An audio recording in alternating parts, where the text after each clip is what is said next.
Same bad channel, but sharp new cut. I haven't been on. Well, I've been on this channel in, I think, a couple nights ago, and I tried to do StreamYard, which was kind of fun. I'm very pleased overall with the experience. It's never something I expect to like. It's a go big or go home thing. I'm just grateful for anybody that jumps in, and I do this little part of my life, this little passion, hobby, nothing, no, zero expectation of any payout. It's just, I need my catharsis. So, with that being said, oh, Crystal, darling, how you doing? It's good to see you. The first thing that inspired me was, okay, I'm leaving the house for work. I had to run around a lot today. It's hard work to maintain, just, I guess having all the bills paid. It is a challenge. My shouts out to Unhappy New Year's to you as well. I thought of you. Had a dream about you and, well, a whole bunch of people from the past. I guess that's my subconscious telling me, let it go, man. You're old now. So, today, after I did all these errands and sold some things on the side, comic books, I see the breaking news from, what is it, Minneapolis? Not Minnesota, Minneapolis. And it's this ice incident. It was just a silly dream. I mean, good overall, like not negative or anything like that. But I digress. All right, let me try to stay on point. I don't have too much time, as it seems like that's always the case. By the way, shout out to all of you that are still joining us over at Stuck in the Middle. Josh has returned after a month hiatus. Who the F keeps texting me? I swear if it's one of y'all, I swear. It's like this is coordinated sometimes. So I just see the breaking news, right? It's a Minneapolis, in over there. Here's the story as I've been able to compile it and understand it to my knowledge. All right, I have not done a deep dive. I have not vetted nor consistently looked into every single thing. I want a Pringle. Every single thing that I've heard. I've watched a couple of videos.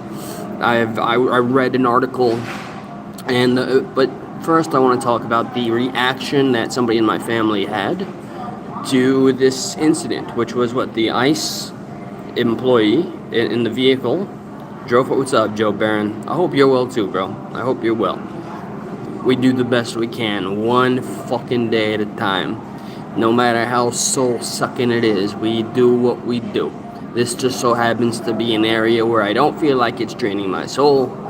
And if anything, any good that comes of it is just all a net positive. You know what I mean? So, I don't, there's no lose here. This I just enjoy doing. So, did you hear about the Minneapolis thing? ICE agent hits, I don't know too much information about the woman that was hit. As far as I've read, civilian. I don't know if this was somebody that was, I think it was somebody protesting. I just got to see barely any footage of the actual clip at hand. But apparently, I think I'm going off of roughly the article I read that thousands of agents were sent as a result of, I guess, what was it? Migration running amok, or a high crime rate kind of stuff, heavy incidents of what God knows what's happening. Oh my God, I'm gonna start straight up blocking motherfuckers. I don't care how well intended. It's Josh. I gotta block my co-host Josh. Josh, I'm blocking you, motherfucker. So okay. The hyperbolic reaction from somebody in my family who starts hearing CNN and mainstream media of all things. Breitbart, I didn't check there, but I've seen a couple of areas, and I need to see better than what I've seen. So my family member just says, "Oh, civil war. This is gonna be civil war." Now, this is somebody that's like in my heart. Okay, I would not be alive without this person. Holy shit. I mean, not even get frustrated. The first thing I wanted to do as a knee-jerk reaction is just say, do you really have to be such a fucking diva? Or are you so hyperbolic? Like, can you just listen? You're basically headline posting. You just heard that an ICE officer shot an individual, and God bless him, my father's reaction is civil war. This is gonna be. I'm like, take a chill pill, relax, kick back a little bit before. Can we hear the facts of the case? What has happened? So I'm not gonna throw in too hardcore with the situation because I haven't done my homework, but I've seen the footage I've seen and the article I've read. Regardless of the police chief literally throwing, it sounded like he was throwing ice under the bus, that he had high concerns of this becoming a powder keg kind of incident. I guess everybody's going to feel like that, this concern is like the American way now. Anytime any law enforcement is deployed, but give me a moment. If I get one more message, I swear, I'm going to publicly block this motherfucker. I don't care if we've been friends for 20 years. Look, I seen the clip and it seems clear as day, and it's amazing the angles that are chosen to be played on the mainstream, which is on purpose. Everything's so on purpose that it's starting to hurt in my head. That woman absolutely tried to run over the officer in the front. You look at the positioning of the tire. You can hear the engine revving. I mean, some of the comments are FAFO, and then the other side, it's the same Coliseum size of the crowd. We could be watching the same game, the same fight, and it's amazing that we're gonna choose. There's a fight already happening, but we're gonna choose to go ahead and fight in the stands, and all to the benefit of who? It's gonna be the emperor. It's gonna be those in power. It's the same old shit. Recently I've been reading and buying and selling a lot of comic books, right? And it seems the most popular villains in comic books, and it's old, but some of the stories do it well. The vigilante is always hunting the super wealthy. When you're younger, stories are simplified and the nuance is not so necessary.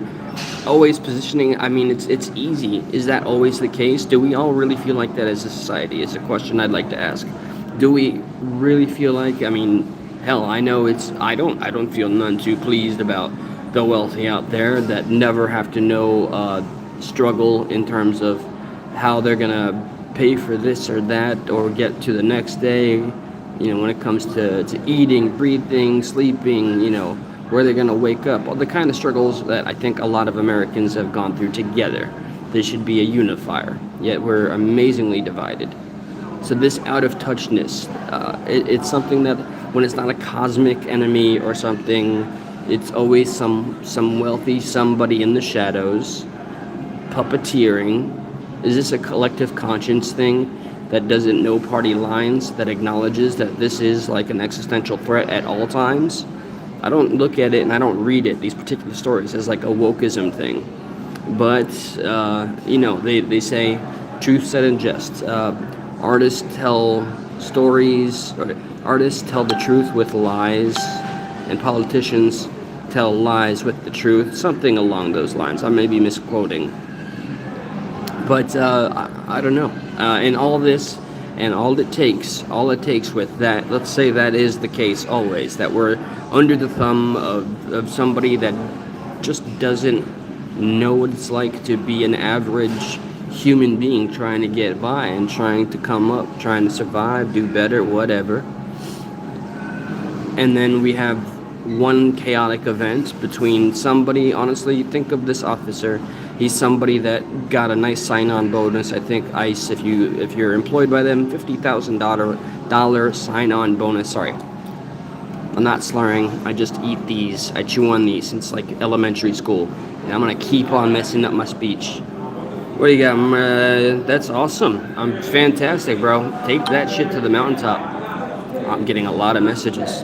Man, it hurts to be. It's so in demand here. So we have two people that are not that far apart, right? We have somebody that everybody, whether good or bad, the villain or the hero, believes they're telling their own story and that they're the main character. Never fails. I can't wait to show Josh how many times that he's messaged me in this period of time. I know he just finished work. So these are two people that are not that far off in the spectrum of survival, right? Just one's in the position of authority. He's just somebody that is literally, and I know people like to use this and sensationalize it, he's doing his job. He's taking orders, and his life is put in danger. And from the footage, not the abbreviated footage from the mainstream media, the actual footage, his life was put in danger. And somebody, I didn't watch long enough, somebody took the shots. But that woman chose to use that vehicle as a weapon. However, again, this is just two people of average, expense and living more of a simple life. Because of this, now it's a catalyst. And now the wealthy get to benefit by seeing those of us that are still, paying our taxes and trying to keep up and hope that the next tax return will be something that is beneficial. It'll be a nice little W. We gotta get up and wake up, go to work every fucking day, every morning, every night, and we pray and we hope that we have time to do things that we appreciate, that we love. At the grand scheme, if you step far enough back and you look at everything as it is, it really feels like, and this is disenfranchising, and it's a vulnerability. It's hard to admit how powerless we are, but step far back enough, and no matter how major these events are, we are always the pawns that are involved, that get hurt, that lose our lives, our families suffer, our neighbors, our children, the people that depend upon us, our friends, the most common of the common man or a woman.